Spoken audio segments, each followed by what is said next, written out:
So recently, a small expedition in the western Amazon tripped over something no one expected to still exist. Not a ruin, not an artifact, a living community hidden behind the canopy like a pocket of time that refused to leave. The team was not there to find people. They were mapping illegal logging routes with satellite bands most folks never hear about. They noticed a patchwork pattern that did not match roads, burns, or river meanders. It looked deliberate. No stumps, no tractor tracks, just a precise geometric clearing and a ring of trees that were older than everything around them. That is not how a plantation looks. That is not how a storm looks. It looked like a perimeter someone had been maintaining for a long time without chainsaws or bulldozers. They moved in slow. They followed water because water is the truth for navigation out there. Creeks become guides. Leaves tell you wind. Birds give you alarms. They used small drones with silent props and thermal imaging, not to spy, but to make sure they were not about to walk into a camp and blow the unspoken rule. You do not approach uncontacted people. You do not surprise them. You do not bring disease into a place with no immunity. You verify from a distance, then you back out and call the right authorities. That is the playbook if you have any ethics at all. The drone rose above the canopy, and the screen went from endless green to a shape that should not be there in the middle of nowhere. Long houses arranged in an oval, small garden plots braided between them, a central fire zone with racks that looked like fish dryers or game smokers. There were kids, there were dogs, there were woven baskets lined up in rows like a market that only the forest attends, and there was a pattern on the ground that made everyone go quiet. Concentric rings marked into the soil with poles and stones, like a calendar you walk through, not rough, not casual, planned. They pulled the drone back and held position at the edge of range. They did not see metal. They did not see plastic trash. They saw pottery, fiber, wood, bone. There was a man on the perimeter with body paint the color of wet obsidian, another with red pigment that read like uricum across his chest. They were not hiding. They were living. And the strangest part was not that they were there. It was how the layout lined up with earthwork patterns you only see in scans from centuries past in places that are now pasture, a perfect oval. Radial paths, a star-shaped threshing yard. You do not get shapes like that by accident year after year. You inherit them, you maintain them, you pass the blueprint down. The expedition lead had been in the Amazon for 20 years. He had seen evidence of the old geoglyph culture in aerial images. He had never seen it living today. That is where the phrase "they should not exist" comes from in this story. Not because the people are impossible, because holding a design like that against pressure from loggers, miners, roads, and disease should have failed a dozen times in the last century. Somehow it did not. They cut the drone. They marked coordinates on an air-gapped device. They left the clearing alone. They moved downriver to a sandbar that looked like nothing from above and everything from the ground. Footprints. A fishing weir. Thorn bundles twisted into a channel that forces fish into a basket trap when the tide turns. It was elegant. It was simple. It was old knowledge that beats gear every time. You could feel the grip of a culture that knows its river piece by piece, tide by tide, season by season. Night came fast because in the forest, light drops like a curtain. They camped back from the waterline to avoid Cayman. To the east, they heard a drum that was not a drum, a hollow log, a pulse, answer back. Another beat from farther up the ridge, not random, a signal chain. It carried cleanly through the trees. If you have ever worked in dense forest, you know how sound carries in weird ways. A low thump can travel where a voice cannot. Those beats were a network. Move here, wait there, watch. They did not move closer. They set passive audio on a branch to catch patterns. They shot thermal only to make sure they were not accidentally flanked. They slept in shifts because that is what you do when you are respectful and a little scared. You do not want a curious scout in your tent, and you do not want to spook anyone who thinks you are a threat. In the morning, they pulled the audio. There was cadence. There were repeated sequences that did not match logging alerts or hunting calls they knew. It looked like a code, but it could simply be ceremony. People love to jump to romance about secret messages. The sober take is that sound is how you coordinate without exposing yourself. The next day, they found a garden patch hidden behind a wall of low palms. The soil smelled sweet and black. Charcoal bits told you what it was without a lab. Terra preta, human-made dark earth that holds nutrients and water like a bank. You do not get that by accident. You get it by adding charcoal and ash and refuse and doing that for generations. Corn grew there in small clusters, manioc in careful rows, peppers, a vine you do not touch because it will ruin your day, and a lattice of poles strung with gourds that rattled when the wind shifted. Simple scare devices. Effective without electricity. What made this place impossible on paper was not the techniques. Anthropologists have documented terra preta, fish traps, longhouses, and ritual rings all over the basin. What made it impossible was the timing. This area had a logging front that came through 15 years ago, and then gold rush camps pushed into the tributaries 5 years back. On paper, this exact grid had been under pressure for an entire generation. Anyone living in the old pattern should have been displaced, infected, or forced into contact. But the signs here said no. Someone had learned to disappear in place. That is the part that will keep you up at night. They were not lost. They were expert. They let the forest regrow behind them in layers that screen heat and muffle scent. They broke trails in zigzags and then erased them with drag bundles. They burned smaller and colder. They used smoke in a way that hugged the canopy instead of punching out like a flare. And they built in the geometry that cameras do not look for because modern eyes look for straight lines and wide clearings. What they kept is the old signature that satellites mark as noise. The team did what they were supposed to do. They logged the find. They encrypted. They sent a courier message when they got back to a known contact who knows the exact agencies to alert in the country that governs that region. They kept the coordinates secret because the first people to buy location data are not researchers. They are the worst people.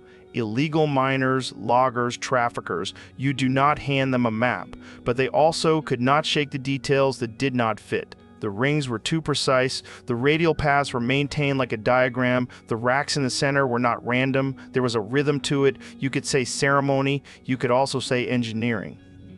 When you dry fish in a place where humidity is a fight every day, you place racks with airflow in mind. You rotate goods, you time your fires, you lay out the drying yard so smoke passes through and out rather than pooling under the canopy. That oval acts like a venturi. The whole village is a machine for staying alive. A week after the team got out, their contact sent a message back. The authorities acknowledged receipt and told them what you would expect.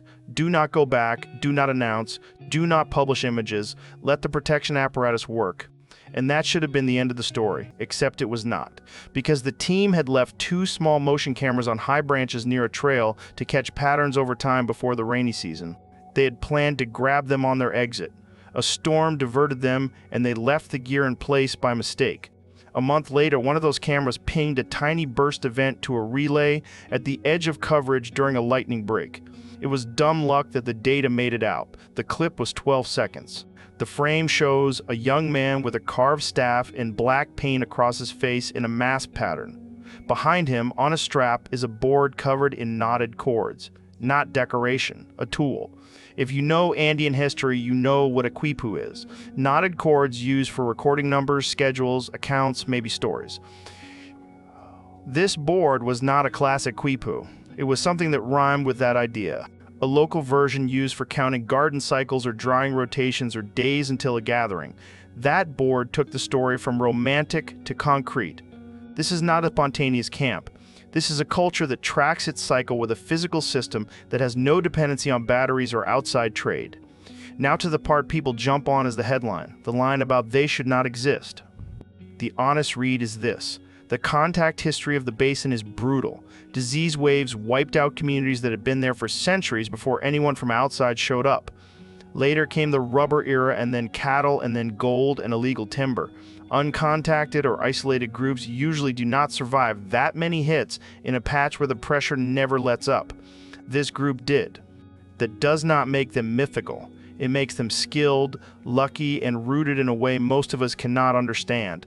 That is the real shock. Resilience at a level we forgot people can still pull off. The team went quiet for months because once the authorities know, the best thing outsiders can do is shut up. But you do not sit with a story like that and never unpack what it means. It means mapping is now a form of responsibility. You cannot publish every interesting image. You cannot geotag a photo with a pretty clearing and a ring of huts and call it inspiration content. It means old ideas about what is possible in remote regions need an update. People can hide and thrive if they know the land like a second nervous system, and if the rest of us stop bulldozing their horizon every season. Let's pull out the practical details your audience will ask for. How do they hunt? You could see blowgun tubes leaning against the longhouse poles. Those are not toys. They are silent and accurate at short range, and they love the understory. Darts dipped in a plant-based toxin that a grandmother probably guards like treasure because the recipe is knowledge. You saw woven fish traps with funnel mouths anchored in side channels. You saw a weir that only reveals itself when river height is at a specific mark, so it turns on and off with the moon, whether you ask it to or not. You saw maniac processing baskets and press sleeves that keep cyanide from ruining the meal.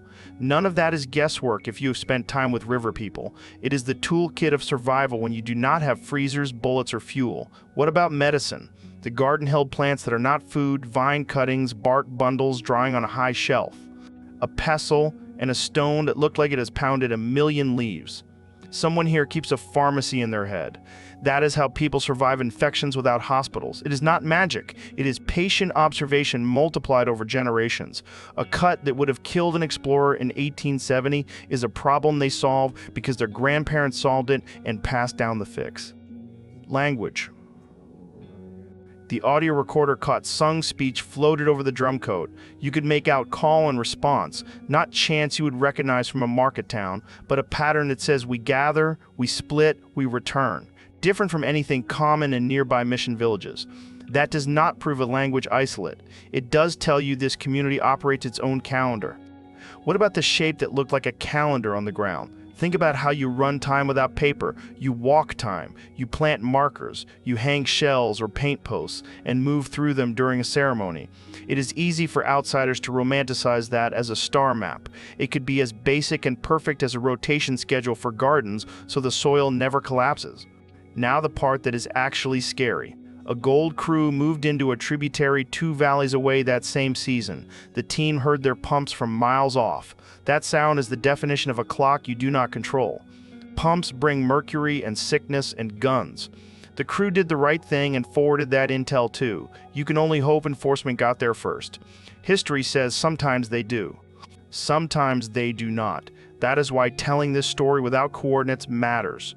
Curiosity is not neutral here. Curiosity can kill. If you want the visceral moment from the expedition that changes how you think about all of this, it was not the drone footage or the ring. It was a small thing. On day 3, they found a kid's footprint in the sand by a creek where no one should have been if the group did not know they were being watched. Toe splay from running. A little slide at the end. 2 dog prints crossing it at angles. That means scouts. That means early detection. That means the village was likely watching the watchers with better awareness than any satellite. You cannot out-tech a kid who grew up reading the forest. People are going to ask the same question in your comments. Why not make friendly contact? Why not bring medicine and tools? The answer is not political correctness. It is the math of disease and consent. Even a mild cold can rip through a community without immunity like a brush fire. What you think is help can be a death sentence. And contact is not a one-time handshake. It is a legal, medical, and cultural entanglement that never ends. The best help is to leave them alone and keep predators out.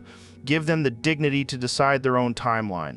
Does this mean we have discovered some lost connection to a vanished high civilization? Slow down. The cool part of this story is that you do not need a lost empire to be impressed. What you have is continuous human skill that refused to die. Earthward geometry, garden science, river engineering, sound signaling, and social memory. That stack can beat a bulldozer if the forest is allowed to do its job as a shield. The expedition's last pass near the area happened at the start of the rains. The drone stayed down because weather owns you out there.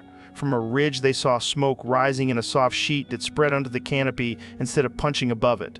That was the moment they knew they were outmatched in a good way. Whoever was running that fire knew how to keep it invisible to planes. Taught by mothers and uncles and grandparents who learned during worse years when staying unseen kept you alive. They left a gift without contact at a neutral place by the river, a pile of fish they had netted, because food is not a bargaining chip but an apology for walking near someone's home. No metal, no fabric, nothing that would anchor debt or change a habit. They raided their own supplies to make it right, and then they disappeared the way they came.